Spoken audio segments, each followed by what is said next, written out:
Good afternoon, everyone. I'm delighted to have received President Bush today, and I thank President Bush for having chosen to spend a couple of days in Rome for his European mission, a rather long European mission, I would say, and this is the first in his second term.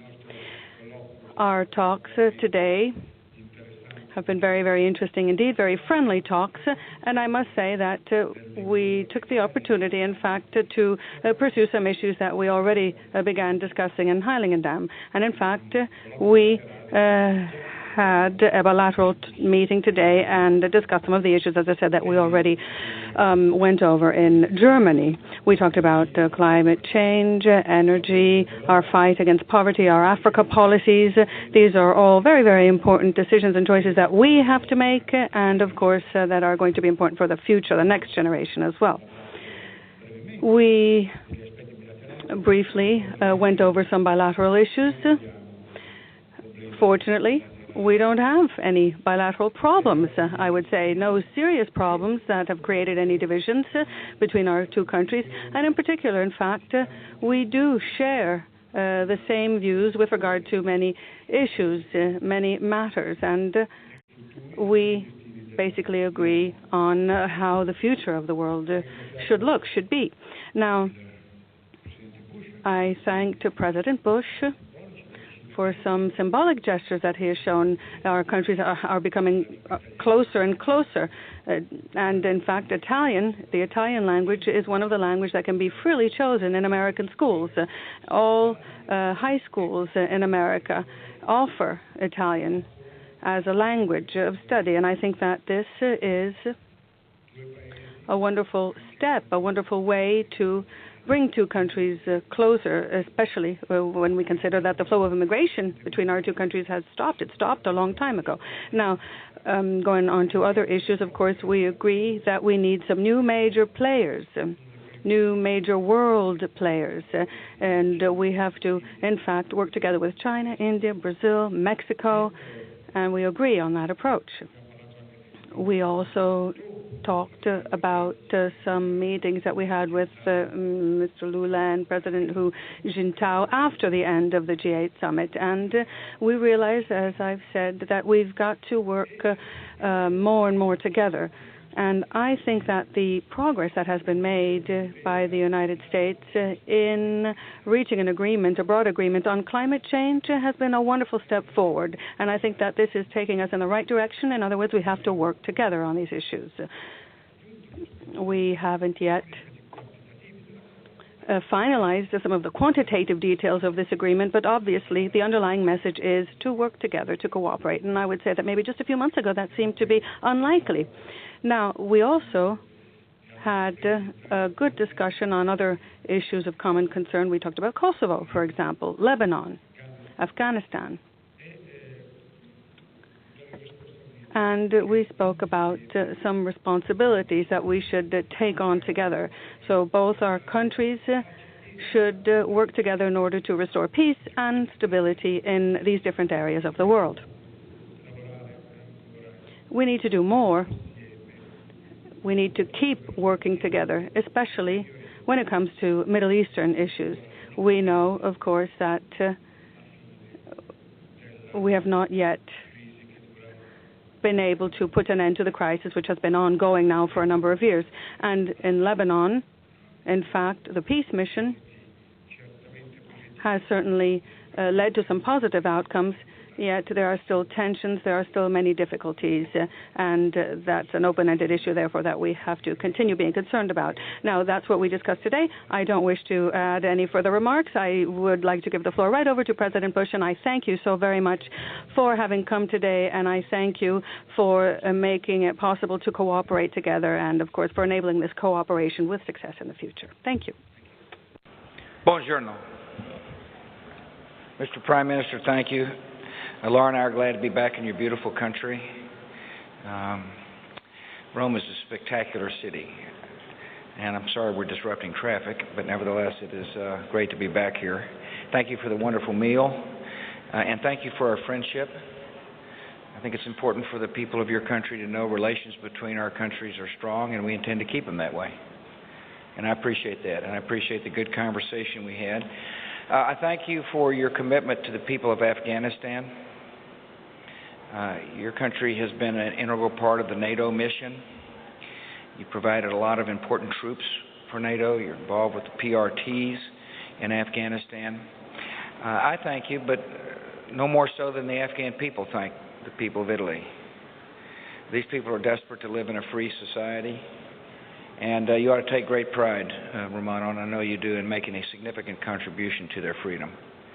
I also appreciate your your strong advice in making sure that we all understand this is not just a military operation, that there has to be a political track and a reconstruction track, and in order for this democracy to survive. And so, looking forward to continue to work on this important issue. I thank you as well for your leadership in Lebanon. It was a year ago when we were at the G8. You remember the attacks came on Israel, and then all of a sudden the situation began to look like it needed some help. And there was a lot of doubt in the world's mind until Italy stepped up and said, we will provide troops and we'll be the military leader in Lebanon. And then the world followed, and I want to thank you for your leadership on that important issue. And now we just got to make sure the Sonora government survives. One of the best ways to do so is to insist that we proceed forward with the Hariri trial, to make sure that there are consequences for behavior that may affect the stability of a democracy. I don't want to prejudge the outcome of the trial, but I do think it's an important measure for all of us to see the truth in that part of the world. And I know we can continue to work together. It's very important that foreign influences like that of Syria not be continually disrupting the Sonora government. I want to thank you very much for our discussions on Kosovo.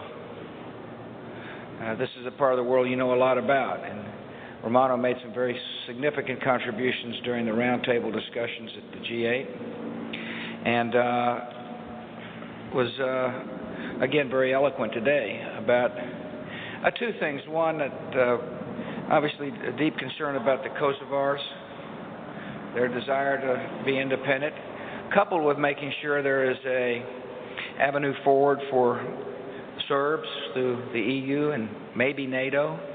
And I appreciate you leading on this issue. It's important that the United States and Italy work together on common problems. After all, we share common values. And today's discussion just goes at least to show me how much we can do when we work in a collaborative way. As Romano said, the bilateral relations are pretty darn solid, and I appreciate that. There's a lot of Italian Americans who've got great pride for their homeland. They're watching this press conference. Well, they may not be watching all of it, Romano, but they'll be watching some of it, and they're going to want to know, are we doing well? And the answer is we are, and I'm grateful. Answer a couple of questions, or what do you think? Yes. Okay, yeah.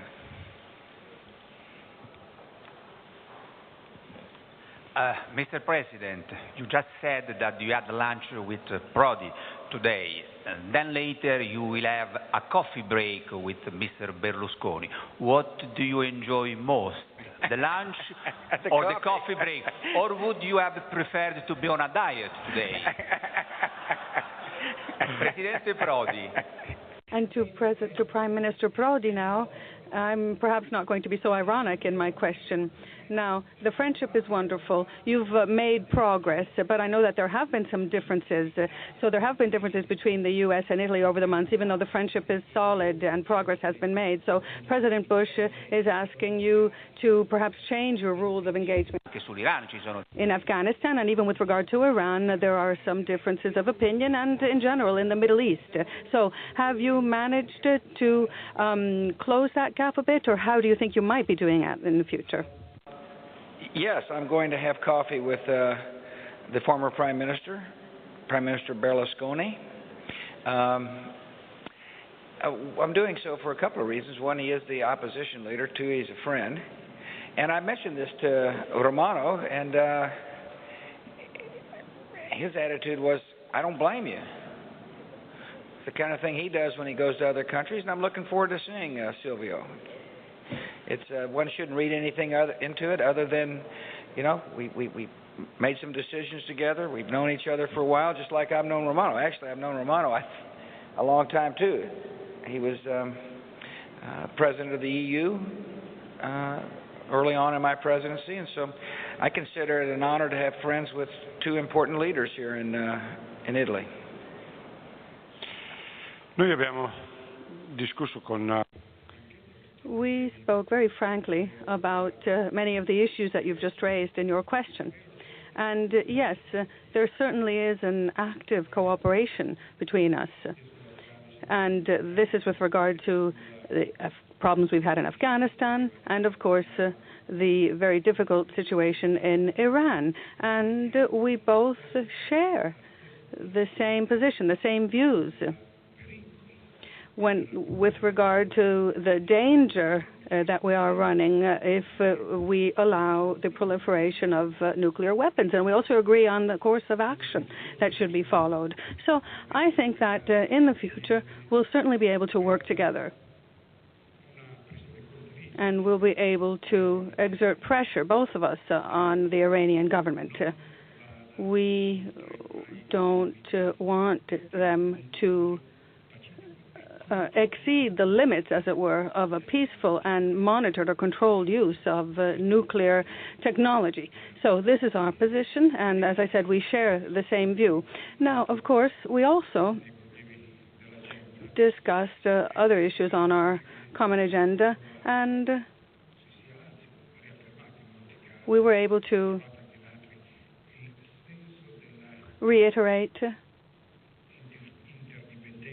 the fact that there is an interdependence here and a need to work together, not only because it is helpful or useful, but it is a strong need that we have to focus on to restore peace in the world. Now, we spoke about climate change, about global warming in our meetings over the past few days, and I think that this has somehow set out a course of action for the future, how we can perhaps harmonize our production systems, how we can make sure that our political decisions are in fact in conformity with these needs. And I think, again, that we'll definitely be able to make huge progress together.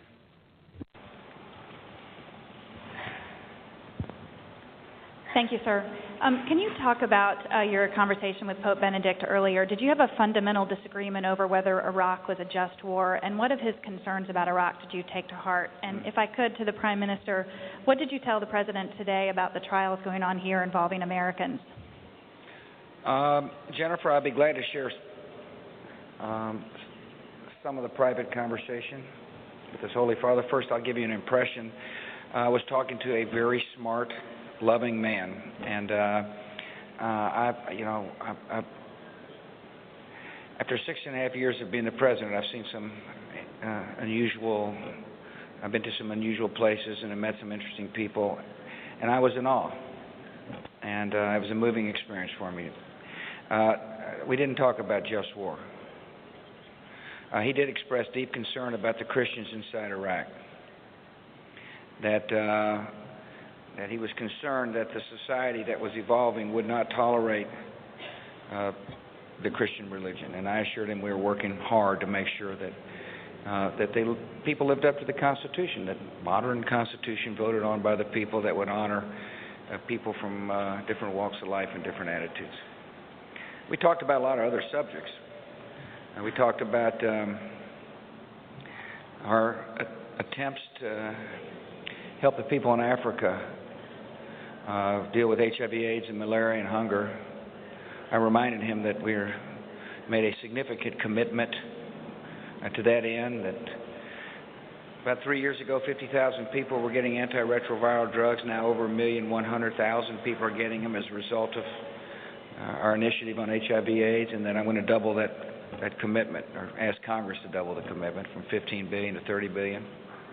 I talked to him about our malaria program, about how we intend to reduce malaria by 50% in certain countries, and that I'd continue to remind the world of our duty to work together to achieve, a major goal, which is to try to eradicate malaria throughout Africa. And I talked to him about our attempts to feed the hungry, and also remind him that we've got poor people in our own neighborhood that need to be affected.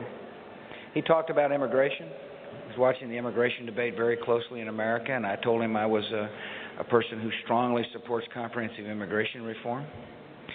That on the one hand we'll enforce our law, on the other hand we need to treat people with dignity. And we had a good discussion. What? He said Iraq was worrisome. Yeah, he's worrisome about the Christians inside Iraq being mistreated by the Muslim majority. He's deeply concerned about that, and we spent a fair amount of time talking about it. Non abbiamo toccato il tema. We did not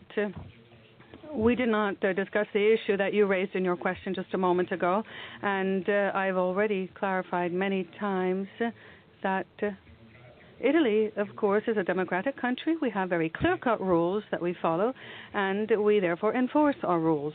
And I am confident that there is no conflict here in terms of our friendship and our cooperation with the United States. Grazie, Presidente. Lei... Thank you. You've just told us that you and President Bush have just returned from your G8 summit. Now, the outcomes that have been stated on the many issues that you discussed, climate, development, and the missile shield, now, are those real, is that real progress or not? A deadline for the Kosovo independence. Do I see what? Say that again. A deadline for the Kosovo independence. A decline? Deadline. Oh, a deadline. I beg your pardon. And My English isn't very good. Sorry. And do you wish that President Prodi will pay a visit to you in Washington in the next month? Yes and yes. Which kind of deadline? I'd love to welcome the Prime Minister. And we're just going to have to work through our schedules, but he's invited any time. Listen, Italy's a great friend. There are millions of people in our country who love Italy because that's where their heritage is from. My ambassador's grandfather was from Italy. I'm sure you know this, but I mean the Italian heritage is a powerful part of our country and its culture. And the Prime Minister is welcome. In terms of the deadline, there needs to be one. This needs to happen. Now it's time, in our judgment, to move the Adasari plan. There's been a series of delays. You might remember there was a moment when something was happening. They said, no, we need a little more time to try to work through a UN Security Council resolution. And in our view, that time is up.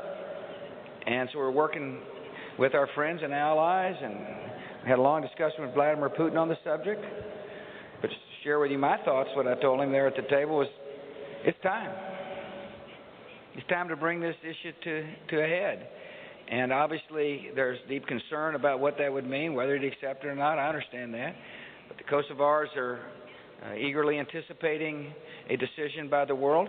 And at the same time, Romano's right. We need to make sure that the Serbs see a way forward. And one good way forward is to, potential EU membership. I don't have that much to say in it. But I can talk to the Serbs about economic development. I can talk about a better relationship with the United States. And therefore we will. No, il vertice è stato. Going back to the summit, I can say that it has been an actual success, real progress, in other words. I mean, just think. People were expecting a rift, problems, arguments, and instead we did reach some important conclusions. Now, even the issue of global warming, for example.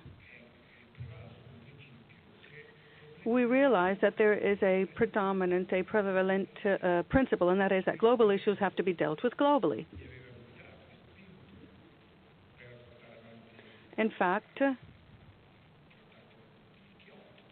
we all talk about the Kyoto Protocol, for example, and we said that this was the first step towards international cooperation in this field, in this sector. Now, again, we still have some technicalities to work out. Some little pieces there are missing, as it were, but definitely there is a clear-cut will to move forward. We have resolve there. India, China, Brazil, Mexico, everyone has shown the same resolve. There were other countries in addition to these. Even though they're not G8 members, they're all there to work on global solutions, because this is the only way we can possibly reach some kind of equilibrium in the future. Now, with regard to the other issues, Kosovo, for example, and our relations with Russia, well, I would say that during our meeting there was a certain ambiance. So we talked about interdependence. I think that's a good way of putting it. We didn't feel any tensions, but rather we were all seeking this a way to strengthen our interdependence. And I think that this is something that should be guiding us in our relations with Russia. And this is how we can build up a peaceful system for the future. Those are the goals of the G8. In fact, G8 summits don't always have technical agendas that are predefined, predetermined. That's not how it works. We need to meet and to freely discuss some of these long-term issues. So we were able to do that very freely, very openly, and I must say that we all agreed on our future course of action, and I think that we couldn't have hoped for any better than that. Now, with regard to Kosovo again, now we know how to move forward after our discussions there, and I think that that's basically, we couldn't have hoped for any better outcome than that there. Thank you, sir. Mr. President, General Pace, an Italian-American, Pace, as you know, is leaving. A distinguished Marine with a lengthy career, somebody that all indications are you and Secretary Gates enjoyed working with a great deal, is on his way out. And I wonder what this says about the political climate in Washington, that it was decided that maybe it'd be better to have a new chairman of the Joint Chiefs rather than have a bruising battle on Capitol Hill. Pete Pace is a fine man and a great general. And I think the fact that Secretary Gates made the recommendation not to move forward with a renomination speaks to the U.S. Congress and the climate in the U.S. Congress. Pete Pace always gave me candid advice. Pete Pace is an excellent strategic thinker. And the interesting thing about Pete Pace, even though he had 4 stars on his shoulder, always talked about the private. He would speculate out loud about Private Pace. What would Private Pace think of this decision? What would Private Pace's families think about a decision that he was recommending to me? And so the decision has been made, and I'm going to miss him. And the country owes him a great debt of gratitude for years of service, first as Vice Chairman and then as Chairman of the Joint Chiefs of Staff. Thank you all. Thank you.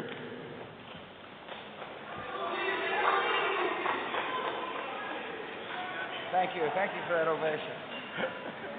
They must have been yelling, brilliant answer.